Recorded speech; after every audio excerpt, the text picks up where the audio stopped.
What's that sound? Depending on whom you ask, the crackle of popping joints is either the sound of sweet relief or the noxious tones of a stomach-turning habit. Really though, what's that sound? I mean, why does bending your joints in a certain way make them pop like that?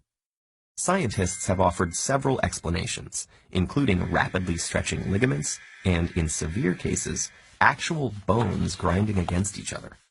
But the most common explanation for why your stretched out joints sound like bubbles popping is that, well, there are bubbles in there. The joints in your fingers are the easiest ones to crack, but many people also crack the joints between vertebrae in their neck and back, and even their hips, wrists, shoulders, and so on.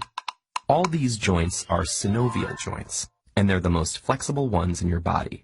The space between the two bones is filled with a viscous liquid, synovial fluid, which contains long, lubricating molecules like hyaluronic acid and lubricin.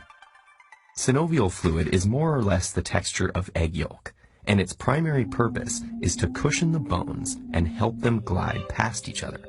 It also contains phagocytic cells that help clean up any bone or cartilage debris that ends up in the joint. But the reason it's important for knuckle cracking is that, like other fluids in your body, it contains lots of dissolved gas molecules. Knuckle crackers know that to get that satisfying pop, you stretch the joint farther than it normally goes, by bending your fingers backwards, for example. When you do that, the bones move away from each other.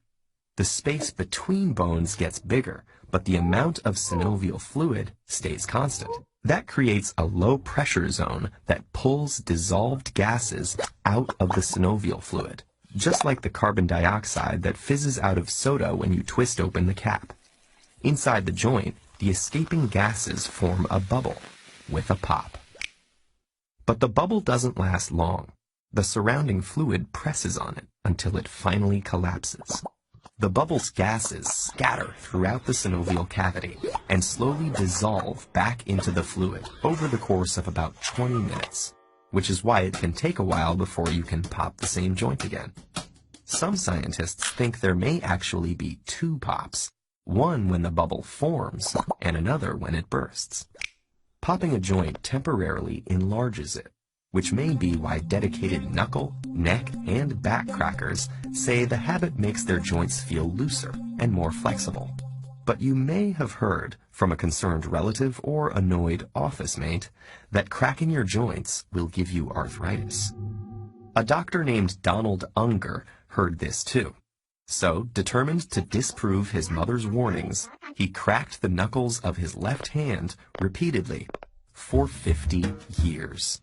While the right-hand knuckles went unpopped. 36,500 cracks later, both hands were arthritis-free. For this selfless act of devotion to science, Dr. Unger received an Ig Nobel Prize, a parody of the Nobel Prize that recognizes wacky but weirdly fascinating scientific accomplishments. Unger wrote that his results should prompt investigation into other parental beliefs, like the importance of eating spinach. The jury's still out on that one. As for knuckle cracking, one study suggests that all that joint stretching and bubble bursting can cause your hands to swell and weaken your grip. But the biggest proven danger seems to be annoying those around you.